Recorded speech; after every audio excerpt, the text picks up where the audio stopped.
Thank you ever so much for attending this afternoon's session. Welcome to our second webinar in our Accessibility Masterclass series at Uservision. My name is Keith. I'm a Principal Accessibility Consultant, and I'm joined by my esteemed colleague Duncan, our Principal UX Consultant, who will be walking us through this presentation as well. Today's topic is about the power of personas and understanding and communicating the diverse needs of your user base. In this session, we'll be learning how to create effective personas, how to maximise the critical role they play in designing inclusive experiences as well. Please feel free to ask any questions in the chat, and hopefully we'll have enough time to answer these questions at the end of the session. But just before we start, I just wanted to do a quick poll. Are you and your organisation currently using personas? I'm just going to send that in the chat. It'd be great to hear your thoughts on this, and we'll see what comes in. Wonderful. We've got lots of responses coming in here. The majority do use personas, which is fantastic. Yeah, wonderful. So about 40% are using personas, 35% are not using personas, and 25% sometimes use personas. No, I've got that wrong. 25% don't use personas, and 35% sometimes use personas. Well, for those who are not using them currently within your organisation, let's take a look at what they are, how you can use them effectively, and what they should include. So I'll pass over to Duncan to walk us through. Yeah, thanks very much, Keith. So yeah, I'm going to start off just by explaining what personas are, and I'm sure most of us probably have an idea or a sense of what personas might be. I find, my experience working in the field of UX, often you find different definitions flying around for various ideas. So I think it's useful to just spend a bit of time just defining what we're talking about when we're talking about personas.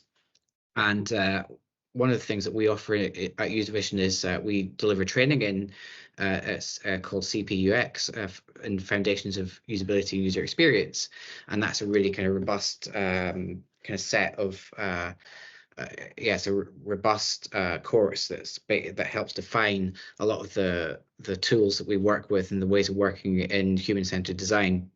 The student test time for many years, and is based on an ISO standard.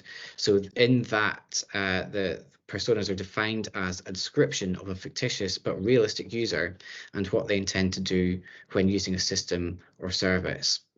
And we can take it a little bit further. So we find this definition from interactiondesign.org useful. So it says that their personas are fictional characters which you create based upon your research in order to represent the different user types that might use your service, product, site, or brand in a similar way. And I think that's a really key point about successful personas, is that they should be based on research. So yeah, personas aren't real people. They're imaginary but realistic examples of real users based on empirically determined data. So it might be things that we've gathered from observations or interviews or usability tests. But the key thing is that they're a synthesis of knowledge that we have about our users that are kind of repackaged and represented as if they were actual users. So personas will often be given a name, an age, some background details about themselves, as well as details about their goals and aspirations. So connecting what they're doing with your service or system to their sort of higher level needs, the things the ways that they're trying to improve their lives through using our services. And they should also include information about the persona's knowledge and interest in the subject matter of the system or service. And often they include a photo or some kind of way of drawing people in. And the reason for that is that, key I guess, function of personas is that they help develop empathy within your organization for your users. So key benefit of using personas is that they help you step out of yourself, which is a really challenging thing for a lot of people to do within their organizations, and because it's human nature that we're just wrapped up in our own worlds and in our own problems internally. But personas are one thing that helps you step out of yourself and understand things and look at things from your user's perspective. So they help you and your stakeholders in understanding your users' needs, experiences, behaviours and goals. And another key feature of personas is they help you recognize that different users have different needs and expectations. So it's understanding how maybe a certain approach or feature might be beneficial to some of your users and cause detriment to other users. So it's seeing the trade-offs that you have to make and understanding them and having informed conversations within your team about that and how you can make decisions. And of course, they're about developing empathy as they can help you identify with the users that you're designing for. So having spent a bit of time just sort of defining personas and what they're useful for, I'm going to pass back to Keith, who's going to talk about why it's important that these personas are inclusive. Thanks, Duncan. So why does inclusivity matter? In our diverse world, inclusivity is crucial. Our world is rich with diversity, encompassing individuals with varying backgrounds, abilities, and perspectives. Embracing inclusivity isn't just a matter of moral decency, it's a strategic necessity for thriving in an interconnected global community. Inclusivity respects the inherent dignity and worth of every individual. It sends a powerful message that everyone, regardless of their differences, deserves to be treated with fairness and respect. By fostering an environment of inclusivity, we create a space where individuals feel valued, accepted, and empowered to contribute their unique talents and perspectives. How does this relate to personas? Well, when considering our user base, it's vital to ensure that our products and services are accessible to as many people as possible. Creating a wide variety of personas that encompass diversity, including disability, is essential. Let's take a quick look at accessible design and inclusive design. So accessible design ensures that individuals with disabilities can access, use, and benefit from products and services and environments. Accessibility involves designing products and services that enable people of all abilities to use them without barriers. An inaccessible service effectively locks disabled people out from accessing and being able to access these services. Providing accessible services is a great enabler and source of freedom for people with disabilities, and poorly designed websites can create barriers, which effectively does exclude people from being able to use these services and diminishes its value for these audiences. Inclusive design, on the other hand, is for everyone. Okay, it focuses on creating products, services, and environments usable by as many people as possible, including those with unrecognised disabilities. By adopting inclusive design principles, businesses can cater to a broader audience, comply with regulations, enhance user satisfaction, foster innovation, and demonstrate commitment to inclusivity and social responsibility. Now, designing solely for the majority can inadvertently exclude and underserve minority groups, including individuals with disabilities. And that's why it's so important for businesses to consider the needs of diverse users to create an inclusive experience that benefits everyone. So there are many legal requirements surrounding inclusivity and accessibility, including anti-discrimination laws, accessibility standards, and web accessibility guidelines. For example, in the UK, there is the Equality Act, and also for public sector organisations, there's the public sector bodies accessibility regulations.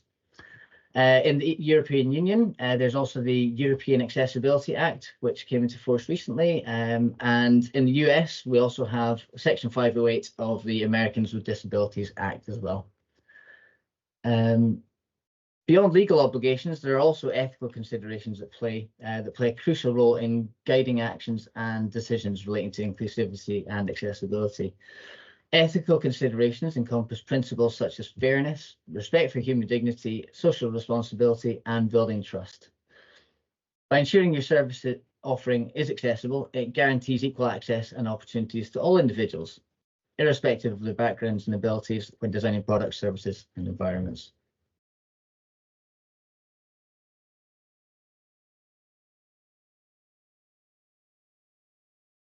So when engaging with digital services, there are a number of challenges that users with disabilities face on a daily basis. Let's take a look at some of the disability stats and affected user groups.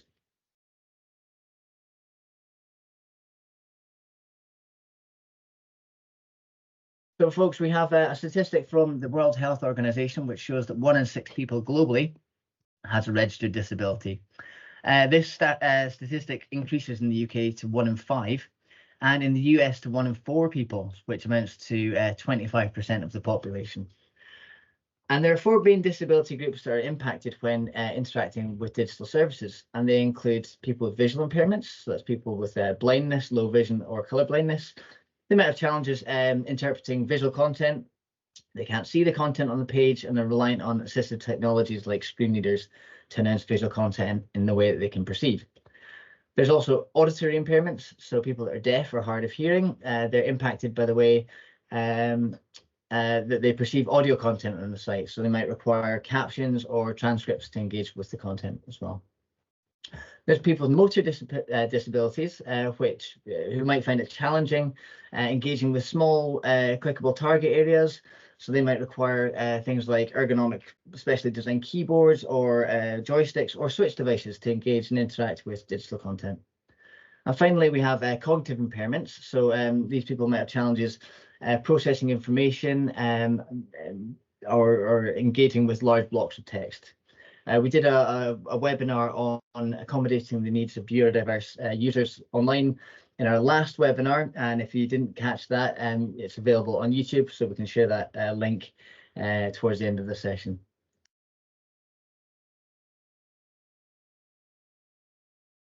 Wonderful. So incorporating accessibility is not just for the minorities or only for disabled people.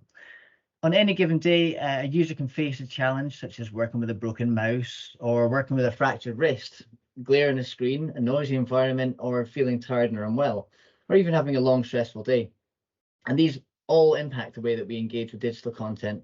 And we can break this into situational, temporary, and permanent disabilities. So here we can see we've got an example of a situational disability. Duncan and I are very familiar with this at the moment. We've both got newborns born a couple of weeks apart. So our situational disability is holding a baby. We have absolutely no way of using this arm whilst we're holding the baby. That's a situational disability. We can put the baby down and that's going to change immediately. An example of a temporary disability might be having an arm injury. So Duncan's fallen off his skateboard, whilst he's playing with his daughter at the park, and he's broken his arm. It's something that's going to get better over time. That's a temporary disability. And finally, we have a permanent disability. So this could be a loss of a limb or an amputee from an injury or being born that way. And this is something that will not get better over time. Okay, so we'll all experience disability over the course of our lifetime, and that's why it's so important to design with accessibility and inclusivity in mind to create products that work for everyone, including those with permanent disabilities. The benefits of designing with inclusivity in mind include increasing your user base and also providing an all-round positive user experience. So that's why we really do need to incorporate user needs into our diverse personas.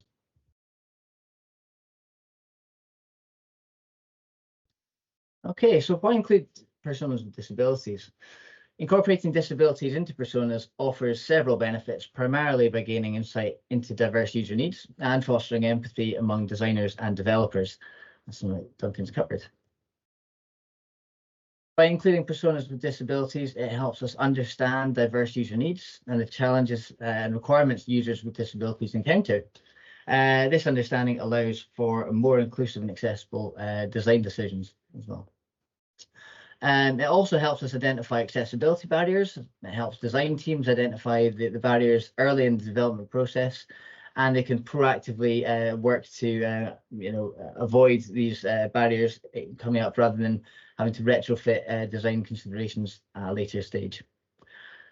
It also helps us promote empathy and user-centered design by putting design and development teams in the shoes of the users with these diverse abilities. This empathy fosters a more user-centered design approach where the needs and experiences of all users are prioritized throughout the design process. And it also helps us enhance innovation. If we design for people with disabilities, it often requires a creative solution and innovative approach to meet the needs of all users. And finally, we have compliance with accessibility standards. So if we address the needs of users with disabilities, you can again potentially avoid any legal issues and create products and services that are accessible to all users, regardless of their abilities. So folks, remembering individual differences is crucial. Everyone is different, so we shouldn't assume that all users, including those with disabilities, interact with the service in the same way. It might be a good idea to create multiple personas with disabilities to capture the diverse needs of this user group. These personas can help designers and developers focus on attitudes and abilities rather than just demographics.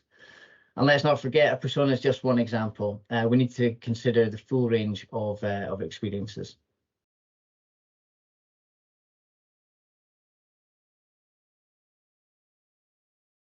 So when crafting these personas, let's really hone in on accessibility considerations, okay? We need to focus on ability, covering aspects like visual impairments, hearing, mobility, and dexterity. And each of these factors plays a significant role in how users interact with your service. Moreover, we also need to keep in mind the various assistive technologies that these users might need and rely on in order to engage with these services. So things like screen readers, screen magnification, and additional devices and software can greatly impact their experience as well. I've popped in there that there's a resource available from the CDDO on GovUK's website, where there are inclusive personas that exist already. So if you want to see some examples of accessible personas and inclusive personas, we'll share the link in the end of the slide as well. So folks, we actually recently produced a series of personas with primarily permanent disabilities for a financial sector client as part of an accessibility framework project. And we developed these personas to address some of the known accessibility challenges within the organisation and also to promote inclusive design as well. So for the purposes of this, there were 7 personas that we created that represented a mixture of customers, including advisors and employers as well. The people that do on a day-to-day basis engage, interact, and benefit from using these services. So you can see here that we've got 2 personas with visual impairments. So someone that's totally blind and someone that's got another visual impairment, low vision. We have 2 users with cognitive impairments. We have 1 user with a hearing impairment, 1 user with a motor impairment, and 1 user with multiple conditions related to aging. And personas, these personas cover, they've all got several things in common, including they've got been provided with a background, their assistive technology that they're using to access and engage with these services. It covers their needs, their challenges, and also how the organisation can help as well. So in this example, folks, this is Annie. We created Annie based off of research and our current understanding of existing users of the service, and it was used to inform, educate, and remind the design team about the users that are ultimately designing for. So Annie has a visual impairment due to age-related macular degeneration. She relies on a screen reader and screen magnification. She needs to be able to access her accounts for financial information, and she also needs to be able to contact the financial organisation by phone. That's her preferred method of contact. And the challenges that she faces include small fonts and interactive elements with unclear labelling for form fields as well. And how can the organisation help Annie? They can signpost the contact numbers throughout the site. They can offer clear labelling and ensure that the services work with her assistive technologies like her screen magnifier and her screen reader.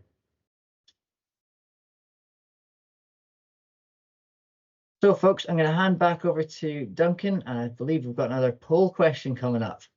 Yeah, so as you can see, I'm going to speak in a second about best practices for developing inclusive personas. Just now I'm going to set a little poll because just I'm interested in people's experiences with working with personas, for those of you that have done in your organisation. So yeah, interested to understand if you've faced challenges when implementing personas in your organisation. So interested to see, yeah, what comes back in this in terms of your experience that you've had working with personas. Yeah. Give it a minute or so for results to come in.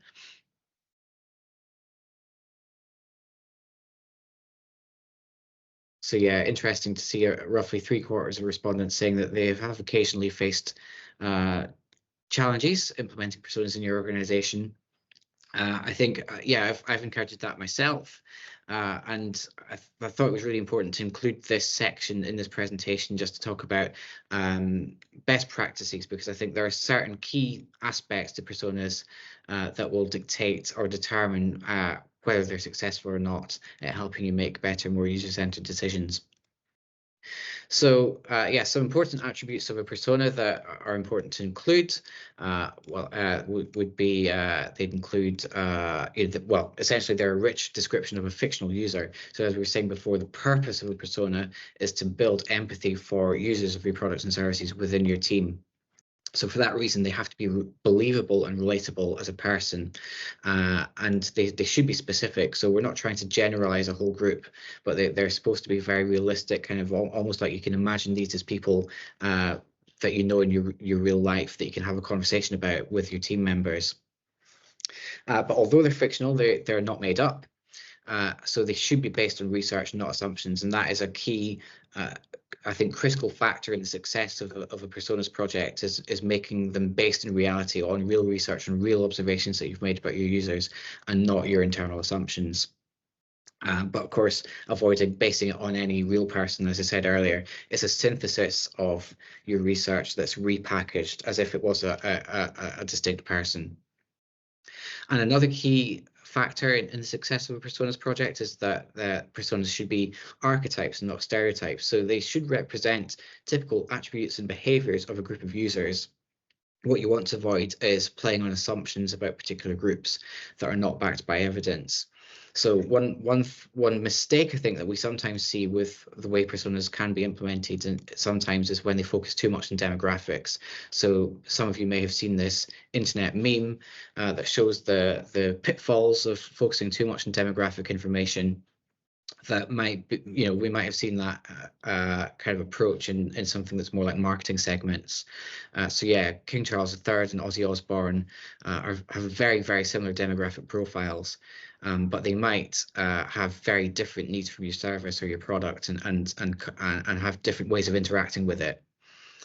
So yeah, I think sometimes when we focus too much on demographics, which is easy to do when you're creating a persona, it's maybe not telling you the information that you really need to make strong decisions about the development of your product or service. So personas should focus more on the problems and the challenges that people face, and this way we can avoid the risk of personas becoming ways of projecting our stereotypes and prejudices. So that's again another reason why it's really important to ground your personas through research, which is all about understanding the needs of your users and what they're trying to do, not just who they are. So yeah, I was really struck a few years ago when I read this article by Indy Young. If you haven't come across it before, it's quite a long read, but I think it's worth it. And this just describes a little bit more about the dangers of focusing on demographics solely in your personas. So saying that demographics can cause assumptions, shortcuts in thinking, and subconscious stereotypes by your team members. And the example given there by Sophie Dennis is that she's worked with a client where they used a photo of a young blonde-haired woman and would just get described as the blonde. And we're talking about inclusive personas here in this session, and talking about in particular the needs of people with disabilities. And I think it can be a common stereotype that some people will kind of project about some certain types of people, maybe be portrayed as being passive or dependent or lacking in skills and abilities, but you could also present them as being proactive, empowered and assertive in advocating for their needs. So yeah, it's just another reason why we should really focus on people's what's underlying or behind people's behaviors and what they need around your service or your product. So I'm a big fan of the approach of behavioral archetypes. So this is an approach that focuses more on the behaviors behind or the behaviors that you observe around people accessing your services. So yeah, get a couple more articles that are quite useful to read if you've got the time. But yeah, it's about tapping into the behavioral level of cognitive processing. So it's about focusing on who does what, how they do it, and why. And also, I like this blog post from Co-op Digital, who said cognitive empathy requires not a face, not preferences and demographics, but the underlying reasoning, reactions, and guiding principles. So you can see some examples there of some personas that are more like behavioral archetypes that we've worked on in the past couple of years. One of them's for a financial services organization where we were looking at retirement planning. Another was for a call center service around healthcare. And in some of those instances as well, seeing the way clearly in the healthcare example as well, a lot of people that we were doing research with people who have a lot of accessibility challenges and some people with disabilities, and it's all about understanding how that fact about themselves drives their behavior, drives their attitudes. So then you're shaping it out to be more about what's motivating these people to interact with our service in this way. So yeah, there's no one-size-fits-all policy with personas. There's not a standard template. As you've seen, we've included a range of different examples of types of personas. So they should be tailored to the specific context for why they're being created. So it really depends on your needs as an organization, what you're trying to get out of the personas, how you should design them.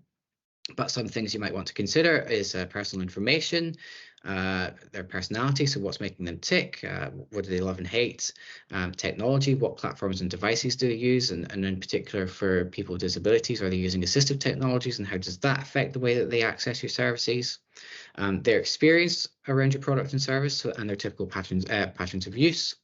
Their experience of similar products and services, so looking at competitors and comparators that they might use and why they might turn to those. And then their overarching goals, needs and wants. So what are they trying to achieve? What's the improvement in their real lives that they're pursuing when they're using your service? And as I was mentioning earlier, their behaviors and preferences. How do they behave? What do they like and dislike?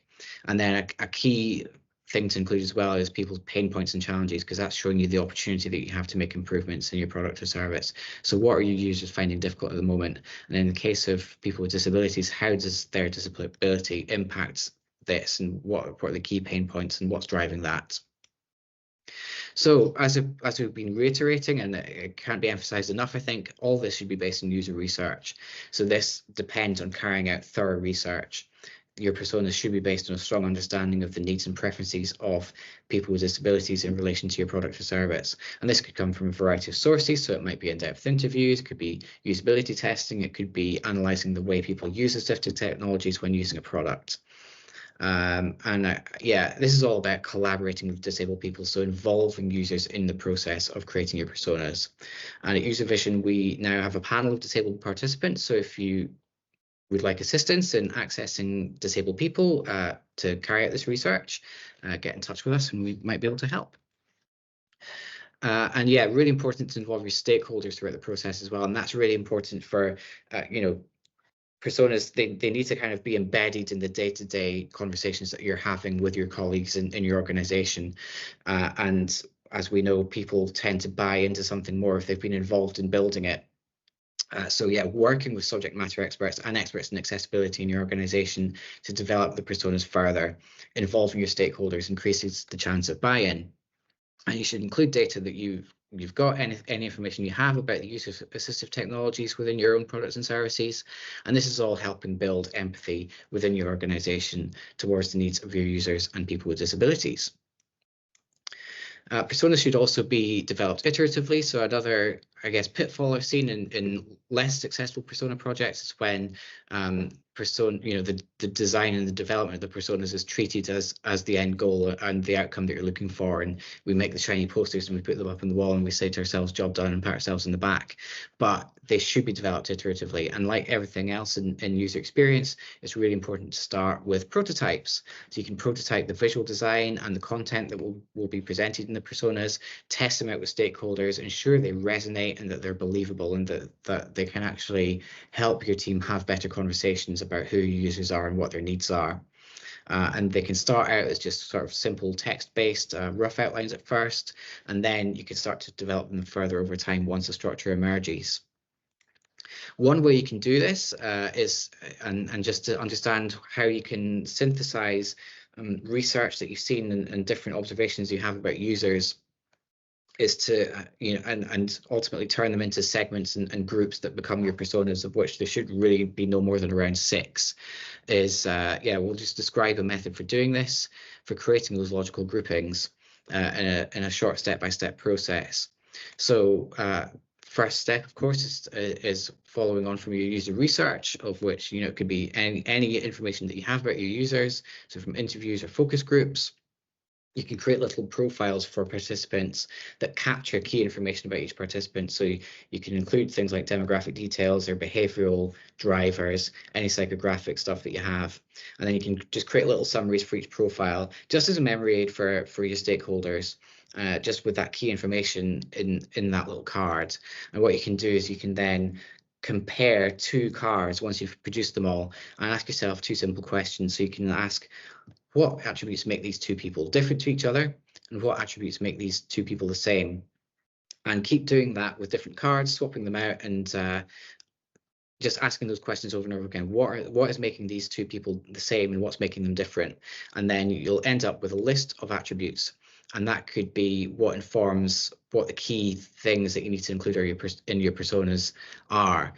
So that's, they should be, if, let's say, for the sake of example, you're going to have 6 personas, you want to be featuring the attributes that make your user groups, these 6 people, different to each other. And then you can work with your stakeholders to plot each persona as they emerge along that attribute scale. So I'm going to speak a bit now about successfully implementing inclusive personas, and I've alluded to this a bit before. Like a key part, a key driver for the success of a personas project is making sure that your team's actually using them. So absolutely the worst place that they can end up is in the filing cabinet, which is where they so often end up, or even worse, or just as bad, on the wall but never looked at. So yeah, you need to have a plan for socializing personas among your relevant stakeholders, and that's really why it's important to involve them in the creation of the personas from the get-go, because it helps increase that buy-in. And the team then needs to be using them on a day-to-day basis to drive user-centered decision-making. So you know that personas are working when your team is actually having conversations about your personas, almost naming them by name, as if they were like people that you knew in real life. So thinking about, does, Terry like this and Julie likes that, and so on. So key to that is socializing them. So making sure that you've got ways of just kind of embedding who these personas are within your stakeholders. So you might even, there are various ways that you could present personas depending on your needs to help facilitate that socialization. So yeah, you can have very detailed personas like the one we've got on the left there. Or you might have something that's a bit punchier and easier to kind of draw people in, like the one in the middle with a big picture. I've seen, or an approach I've used in the past is I've had like a cartoon version of a persona that's very easy for people to understand very quickly, that then draws them in to read the more detailed version. And then you can get really creative, and you can create promotional items. You can have things like pull-up banners or mugs, as we've got in this example here. Just anything that you think might work, just to get people, get these personas in front of your stakeholders' faces, and just embed them, the idea of who these people are within your teams, just to build them into your day-to-day conversations. And then something that you can do on a regular basis is use personas when you're developing scenarios to inform ideation. So again, this is something from our CPUX course, just describing what a scenario is.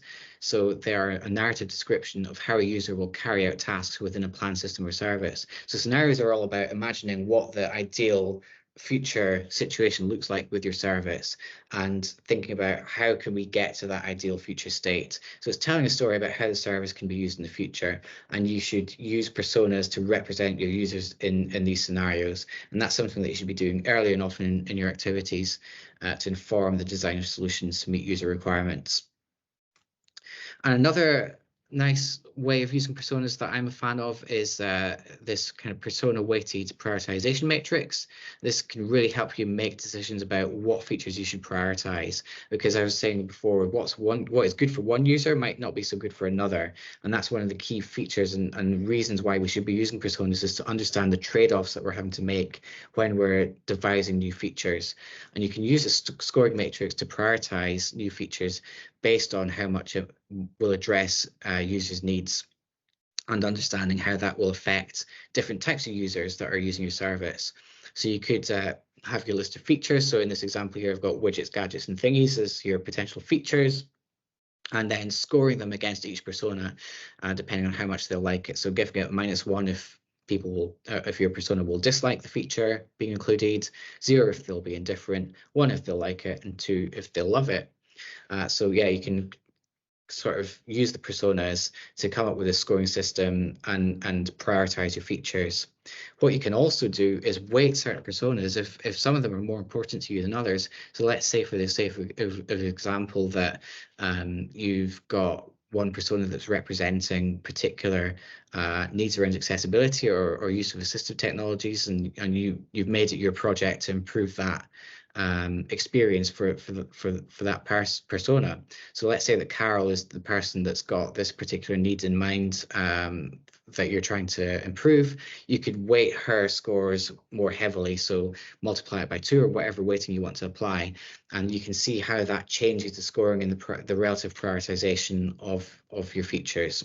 So that's another really handy way of working with personas. And another way you can use personas is to help them with developing your recruitment profiles for research. So they can be used to help you recruit participants. You can identify the most essential characteristics of your persona to define the recruitment criteria for your ongoing research. And the benefit of doing this by aligning your research participants to your personas, you can then analyze your findings by persona. So this this evidence that you're now gathering can go on to inform future iterations of your personas. So yeah, very much that kind of again, not just producing the personas and then that's it, job done, but making sure that you're iterating them over time based on your new research and your developing understanding. So just to quickly summarize the benefits and outcomes of working with personas in this way. Creating inclusive personas leads to more successful, user-friendly products and services. And really, the opportunity for organizations to improve in this area is huge. So these are statistics from this website, wearepurple.org.uk, which show that UK businesses are currently losing approximately £2 billion by ignoring the needs of disabled people. And 3/4 of disabled people have walked away from a business because of poor accessibility or customer service. So the onus is on us as designers. We need to improve this picture. We need to be doing a better job at this. And by creating inclusive personas, your organization is taking steps towards building empathy towards customers with diverse user needs. And that can, of course, have a positive social impact in promoting inclusivity and accessibility. So I'm going to pass back now to Keith, who's going to quickly summarize and wrap things up. Thanks very much, Duncan.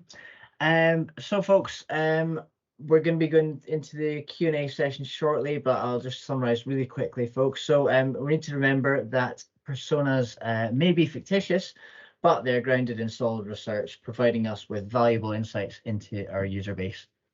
Using them effectively isn't just about data, it's about building empathy. So by understanding the diverse needs and experiences of our users, we can create more inclusive and impactful designs. We need to also remember that 1 in 6 people have a disability, and that's a significant portion of our user base whose needs must be included in our personas. And by incorporating the needs of disabled users into our personas, we will ensure that our designs cater to a broader audience and are more accessible to everyone. Collaboration with stakeholders is also key. We need their buy-in and support to ensure that these personas are embraced and integrated into our design process. Socializing them within the teams can also help create a shared understanding and commitment to inclusivity. Integrating personas into our design process is also essential. They should be seamlessly woven into every stage, from ideation to implementation. And it's not just a one-time task. We need to iteratively develop our personas over time, refining and updating them as our understanding of our users evolves. Now, ultimately, folks, the goal is to improve the experience for diverse users, and inclusive personas are a powerful tool in achieving this goal, guiding us towards designs that are not only functional, but also meaningful and inclusive for all. So, folks, before I open up the floor for questions from yourselves, I've got a question for you. I'm just going to post it in the chat here in the Q&A. What will you do differently when using or creating personas in the future?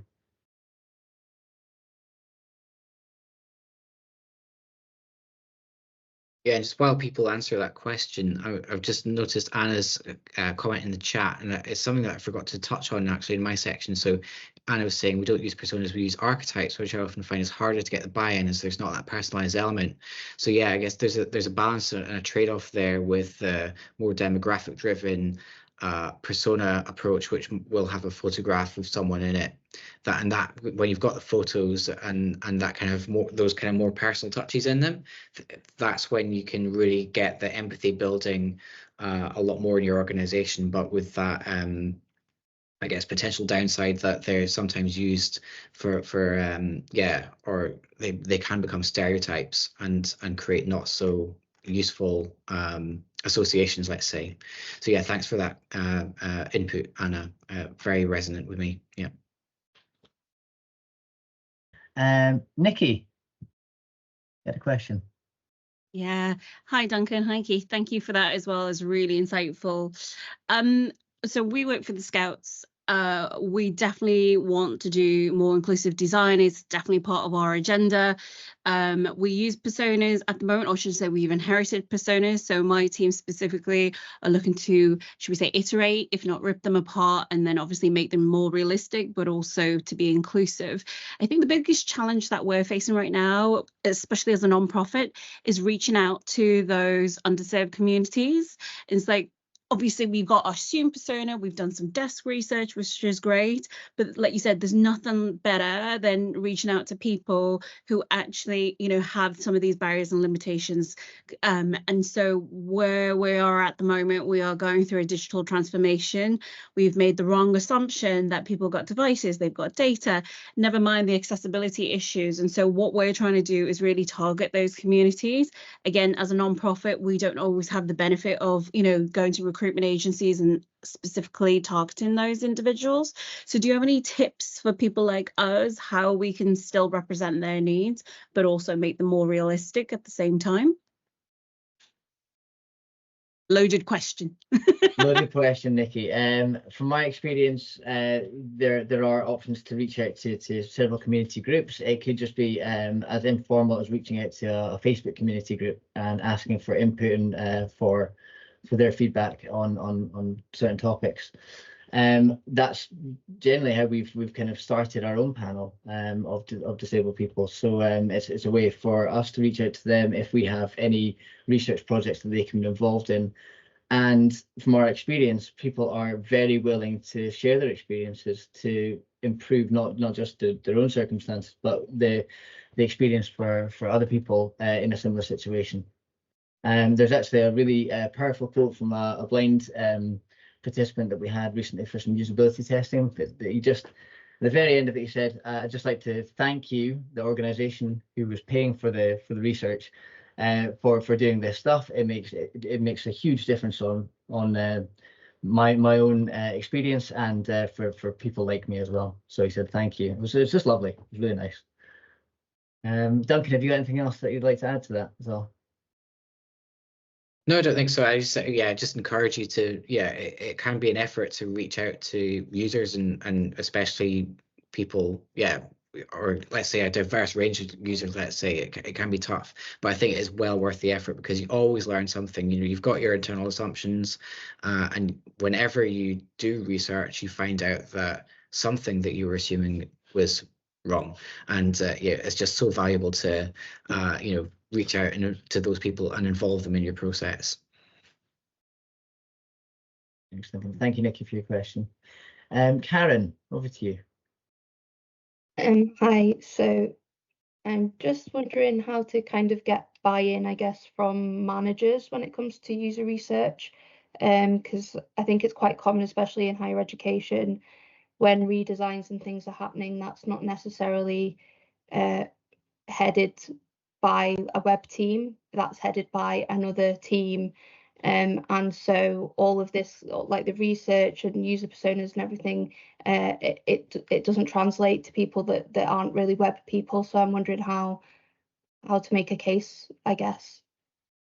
Yeah, it resonates again with some of my experience because I spent a lot of time working in higher education and trying to get that buy-in in universities, which are large and complex and have many stakeholders involved. I think the approach that I took to kind of get that momentum internally when I was working for universities was to find the kind of quick wins. And so I think if it's possible for you, don't seek permission, but just, you know, try and find a way of doing it quite cost effectively, let's say. So there are ways that, you know, you could use analytics data to inform some of your decision making. You can also, you know, a fact about universities and higher education is that your users are actually relatively easy to reach. So something that I often did was loiter outside the library, which you know, and just sort of grabbing students, and you know, for very friendly purposes, of course, and, you know, just to, you know, we're trying to help improve the website, and just grabbing people and giving them a free coffee or whatever can be a way of getting that informed kind of evidence that you need to make better decisions.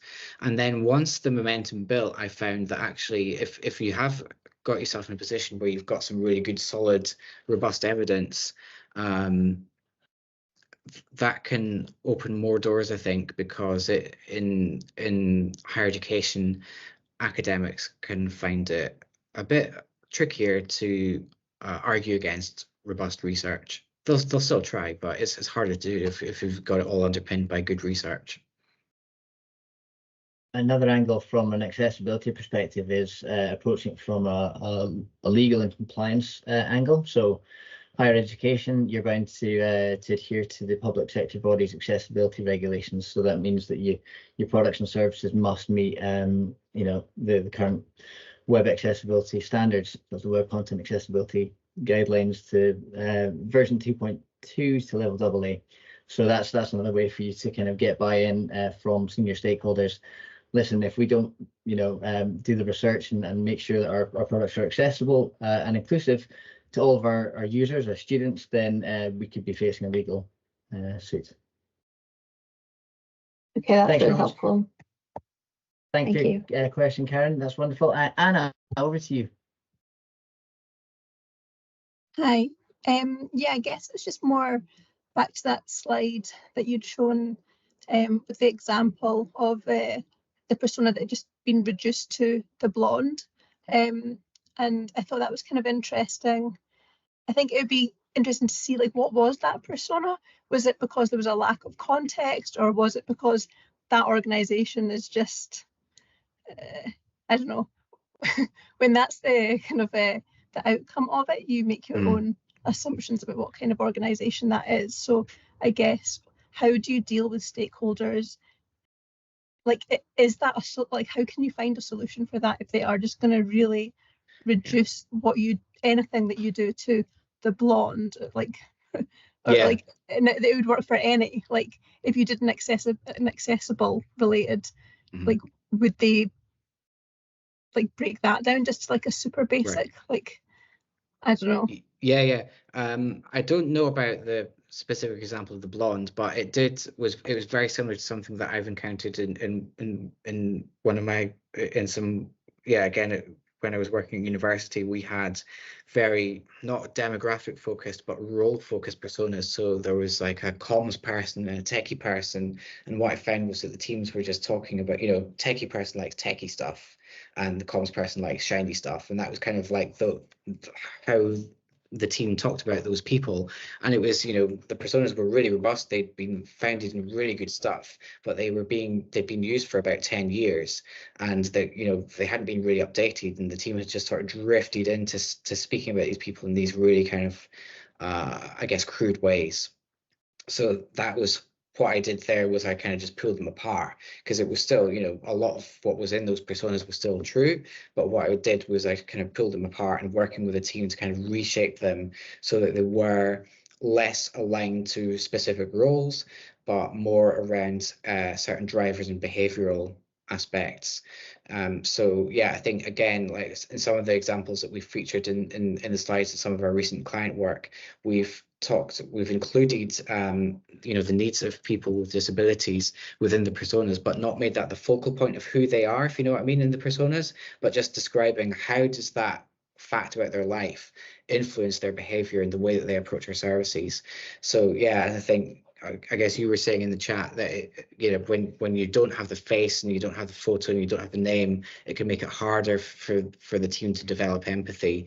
But if you do have that problem where the personas then just become stereotypes, because unfortunately it's human nature and we just sort of drift into speaking in these shorthand ways, then you might want to just reshape or rethink how the personas are presented or structured, or what information that you're including them or centering them around.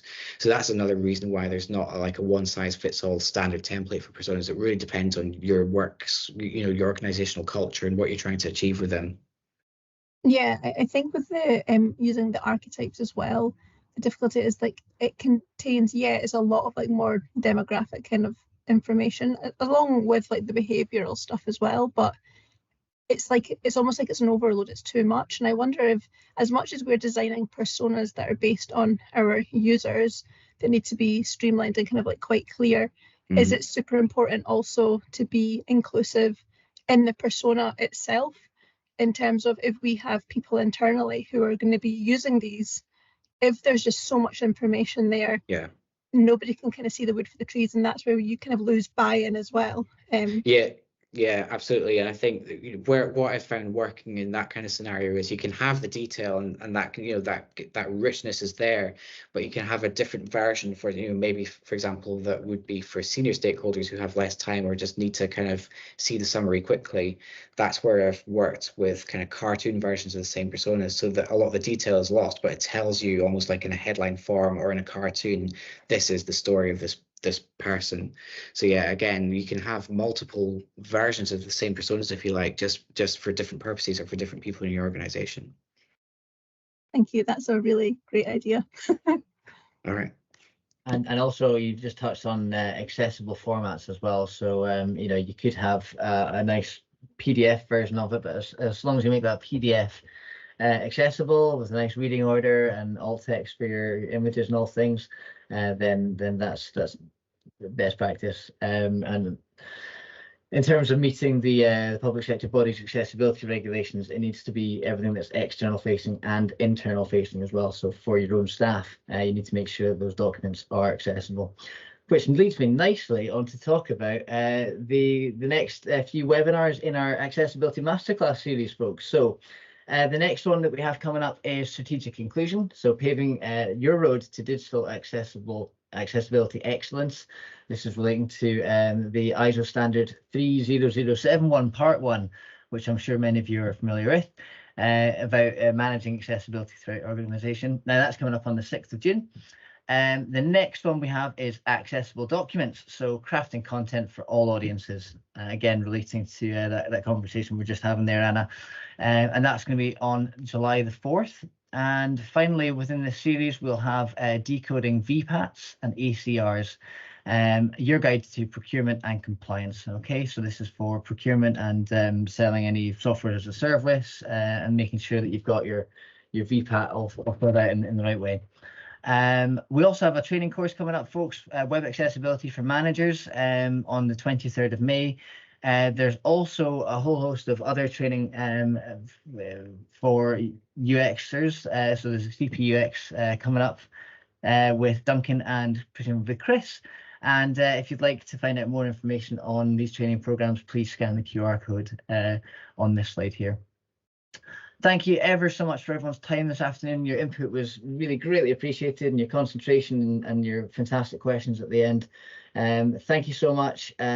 This will be shared very shortly, and I hope to see you at the next webinar.